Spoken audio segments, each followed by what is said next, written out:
اعوذ باللہ من الشیطان الرجیم، بسم اللہ الرحمن الرحیم۔ سب سے پہلے آپ سب کا بہت شکریہ۔ دیکھیں، ہمارا ملک ایک دہائی سے کنفلکٹ زون رہا ہے، مختلف دہشت گردی کا شکار رہا ہے۔ اس میں ہماری شہریوں کی بہت جانیں ضائع ہوئی ہیں، ہماری سیکورٹی فورسز کی جانیں بہت ضائع ہوئی ہیں، اور جو قوتیں اس ملک کے حالات خراب کرنا چاہتے ہیں وہ تو اپنی کوششوں میں لگے ہیں، لیکن الحمدللہ میں سمجھتا ہوں کہ ہماری فورسز کی کوششوں سے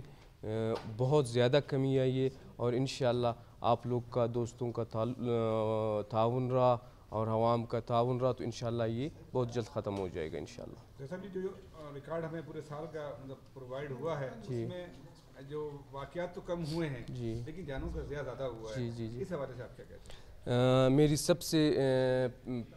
پہلا عہد ہی بلوچستان کے لوگوں کے ساتھ یہی ہے کہ انشاءاللہ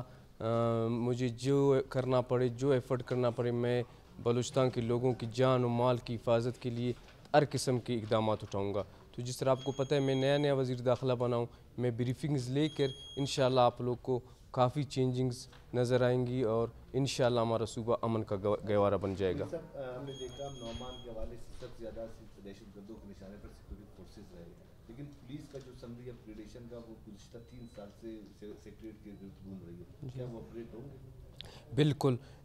اس کے بارے میں نے ان سے بریفنگ نہیں لی ہے، کیونکہ میں منڈے کو ہی آفس جوائن کر رہا ہوں۔ اس میں وہ ہمارے فورسز ہیں، ان کو جتنی سہولیات ضرورت ہیں وہ ان کا حق بنتا ہے، اور پولیس کو بھی لوگوں کو جان و مال میں حفاظت کرنے میں اپنی کارکردگی مزید بہتر کرنی پڑے گی، تاکہ اس کے ہم بھی اس کے لیے کچھ کر سکیں۔ سر، لیویز کے حوالے سے بھی بتائیں، لیویز کے 95% صوبہ کی جو حصہ ہے اس میں لیویز ہے، تو لیویز کی کارکردگی آپ کیسے دیکھتے ہیں، پولیس کے کیسے دیکھتے ہیں، اور جو ایف سی کی قربانیاں ہیں اس حوالے سے کیا دیکھتے ہیں؟ دیکھیں، گزشتہ ایک دہائی سے ایک ایسی جنگ بلوچستان میں بلکہ پورے پاکستان میں مسلط کی گئی ہے جس کو para security forces, military, FC سی وہ لیڈ کر رہی ہے۔ تو اس میں ایف سی اور پولیس ان کے ساتھ ساتھ ہیں، لیکن ان کی جو میں سمجھتا ہوں کہ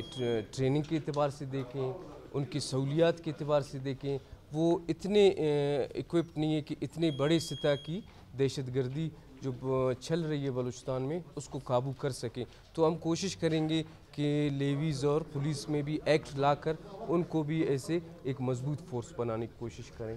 اچھا سر، یہ جو پی ڈی اے میں خشک سالی کے حوالے سے بلوچستان کے مختلف اضلاع میں کام کر رہے ہیں، اس کے حوالے سے بتائیں کہ کام کہاں تک پہنچا اور کیا امدادی کارروائیاں جا رہی ہیں؟ بہت اچھا سوال پوچھا آپ نے۔ ہمارے لوگ بہت غربت میں، بہت درپدری کی زندگی گزار رہے ہیں۔ میں خود انشاءاللہ پہلے پی ڈی اے میں سے بریفنگ لوں گا کہ انہوں نے کیا کیا ہے، پھر میں جو ہمارے علاقے کھیت سالی کے شکار ہوئے ہیں ان کو قرار دیا گیا، ان کا خود انشاءاللہ دورہ کر کے جو مجھ سے ہو سکا میں عوام کی خدمت کروں گا انشاءاللہ۔ میں خود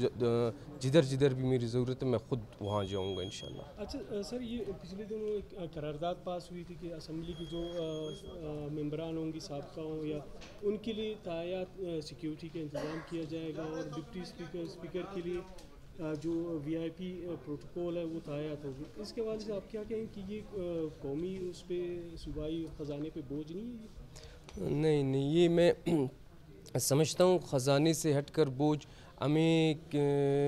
ایک شخص کی سیکیورٹی مضبوط نہیں بنانی ہے کہ وزیر داخلہ محفوظ ہو یا کوئی وزیر اعلیٰ محفوظ ہو، ہمیں اپنے پورے معاشرے کے لوگوں کی زندگی کو محفوظ بنانا ہے۔ تو ایسا کوئی اگر وہ میرے پاس آیا تو میں اپنی تمام فورسز کو عوام کے لیے، ظاہر ہے جہاں انتہائی وی آئی پیز ہیں ان کے پیچھے ہمارے تھریٹس بھی ہیں، ان کو تو ہمیں دینا ہوگا،